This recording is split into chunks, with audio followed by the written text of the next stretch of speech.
જો તમને પણ વારંવાર શરદી અને ઉધરસ શિયાળા દરમિયાન થતા હોય, સ્પેશિયલી કફ વધારે રહેતું હોય, તો આ રેમેડી ઘરે જરૂરથી ટ્રાય કરજો.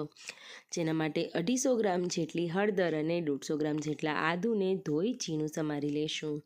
મિક્સર જારમાં ઉમેરી ત્યારબાદ તેમાં સંચર પાવડર, મરી પાવડર, હાથથી મસરેલા 1 ચમચી જેટલા અજમા ઉમેરીશું. અડધી ચમચી જેટલો પીપળી મૂળના ગંઠોડાનો પાવડર ઉમેરી પાણી ઉમેરી તેને ક્રશ કરી લેશું. ક્રશ થાય ત્યાર સુધીમાં એક પેનમાં 4થી 5 ગ્લાસ જેટલું પાણી ઉમેરી ક્રશ કરેલી હળદર આદુને તેમાં ઉમેરી અડધી કલાક માટે ઉકળવા દઈશું. ઠંડુ થાય ત્યારબાદ આઈસ ક્યુબ્સમાં જમાવી લેશું.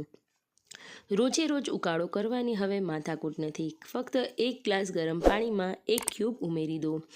આ ઉકાળો સવારે નળા કોઠે અને રાત્રે પી શકાય. જરૂર પડે તો થોડું એવું મધ ઉમેરવું. વિડીયો સારો લાગ્યો હોય તો સબસ્ક્રાઈબ કરજો.